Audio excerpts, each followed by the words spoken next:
안녕하세요. 오늘도 방구석 에드와드입니다. 오늘은 제가 한 세 가지 정도 소식을 준비를 했는데요.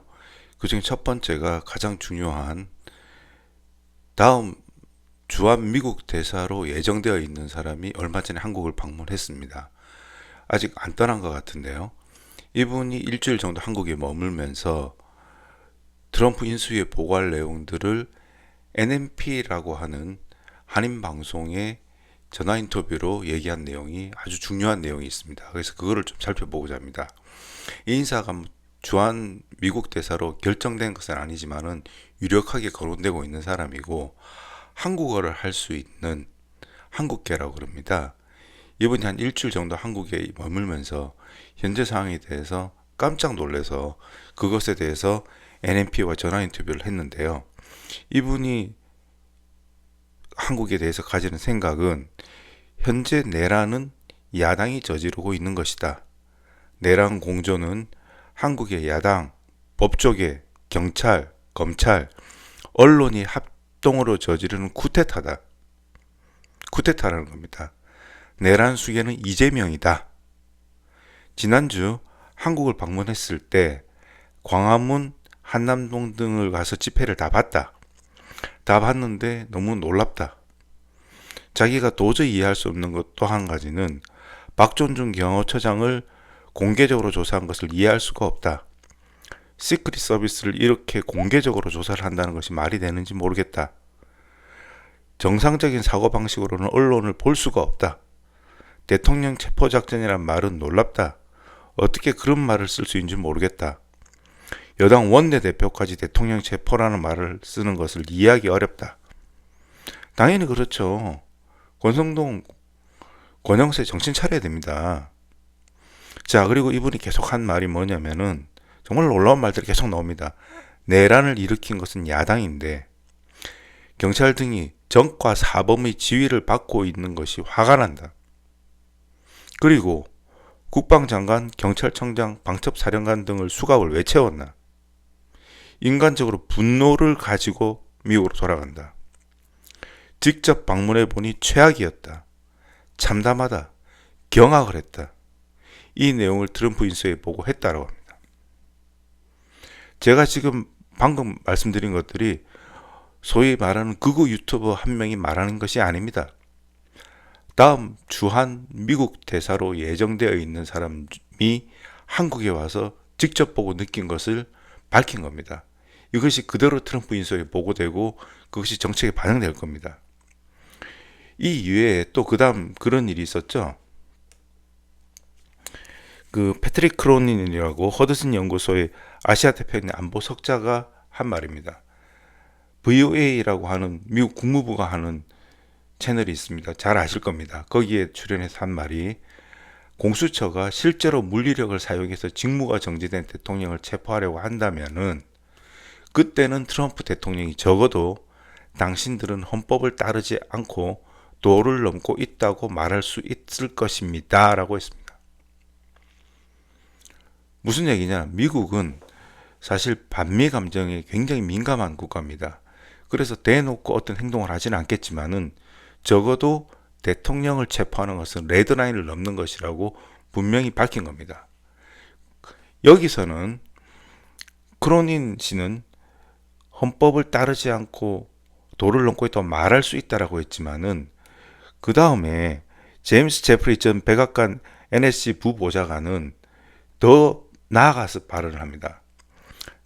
따라서 만약 어떤 극적인 일이 일어난다면은 트럼프 대통령은 말을 할 뿐만 아니라 어떤 현명하지 않은 조치를 취할 수도 있다.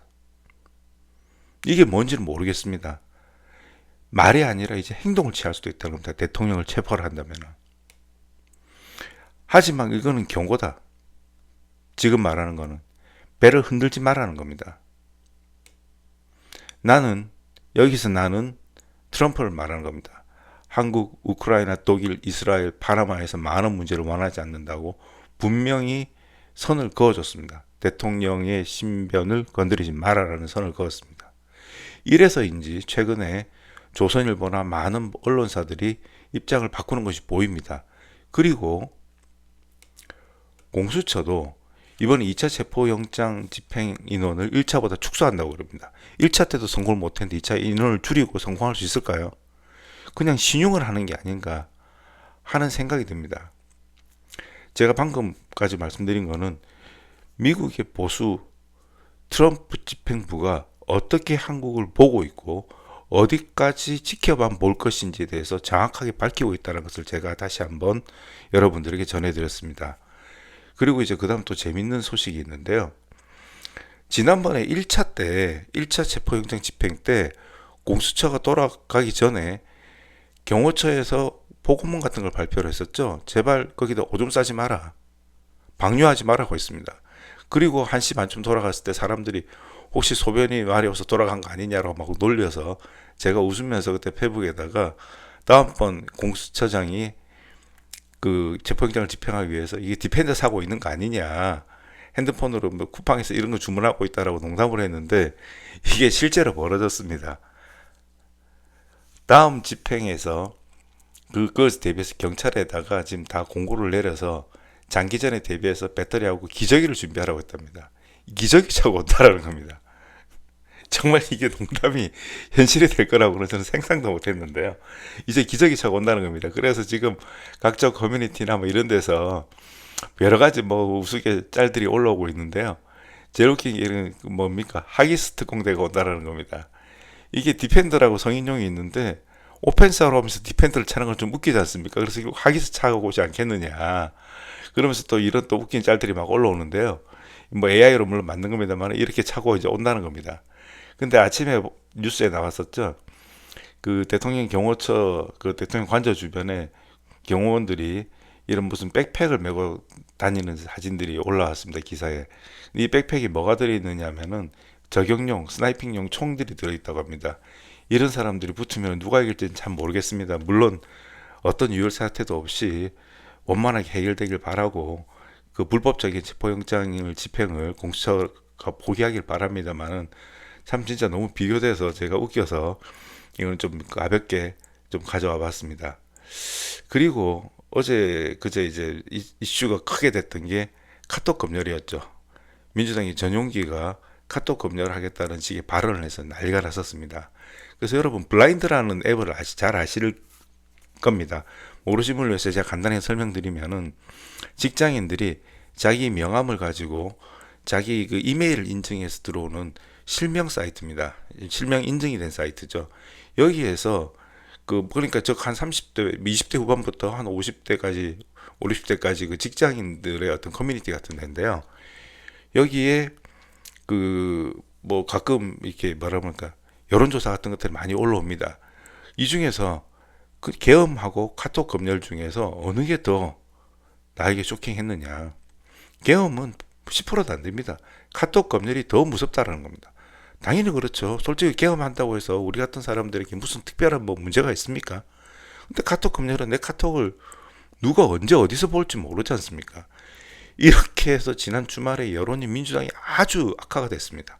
너무너무 악화가 돼서 지금 다음번 여론조사에서 뭐 대통령 지지율이 50% 넘는 거 아니냐는 말까지 나오는데, 전용기가 지난 주말에 페북에 글을 3개, 4개 쓰면서 끝까지 기싸움을 했습니다. 미안하다 말도 안 하고.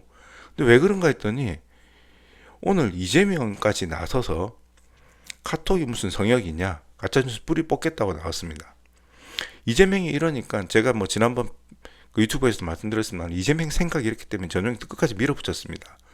끝까지 기싸움을 카톡을 가지고 하는데 왜 그런가, 왜 이러냐 이랬는데 이게 카톡의 문제가 아니란 겁니다. 제가 오늘 검색을 하다 발견을 했는데요. 전용기가 김어준의 겸손은 힘들단가요? 뭐 거기 뭐 뉴스 공장이 가짜 뉴스 공장인가 나와서 배선 커뮤니티는 너무 위험하다, 거의 암세포 수준이다라고 발언을 했다라는 겁니다.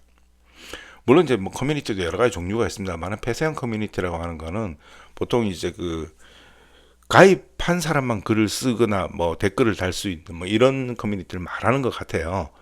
근데 뭐 폐쇄형 커뮤니티만 있는 게 아니라 커뮤니티들 여러 가지들이 있지 않습니까? 근데 오늘은 폐쇄형 커뮤니티라고 이렇게 딱 못을 박았습니다. 보통 뭐 그런데 여기에 이게 암세포 수준이다라고 하면서 결국 이것도 가짜뉴스 퍼나랑 관련해서 위험하다고 했습니다. 즉 뭡니까? 보통 이전에는 우리가 KBS나 조선일보 같은 언론에서 주어지는 정보를 일방적으로 받아들였으나마는 지금은 그런 사회가 아니지 않습니까? 사람들이 아주 작은 뉴스들, 아주 작은 언론사에서 나오는 뉴스들을 보고 그것을 커뮤니티에 올리고 유튜브를 찍고 자기가 컨텐츠를 만들어 유튜브에 올리고 자기의 의견을 각종 커뮤니티에 올리고 그것이 페북으로 페북으로 인스타로 전파되고 그리고 그것이 카톡으로 또 전파되는 이런 상황이지 않습니까? 결국 뉴스가 만들어진 소스가 유튜브랑 커뮤니티지 않습니까? 지금은. 그래서 이것들까지 다 막겠다는 겁니다. 그래서 제가 지난번에 말씀드렸지만 유튜브 분명히 지금 벌써 고소하고 하지 않습니까? 이제 커뮤니티도 못하게 하겠다는 겁니다. 결국은. 여러분들이 이제 일베, 국내 야구 갤러리, 국민의힘 비대위 갤러리 이런 데 가서 글 쓰는 거 다 색출해서 다 고소하겠다는 겁니다. 이제. 이게 도대체 공산당이 아니면 뭔지 참 좀 상상하기 힘든 사회를 저 친구들은 꿈꾸는 것 같은데요. 어쨌든 우리가 이거는 꼭 막아야 되는 겁니다.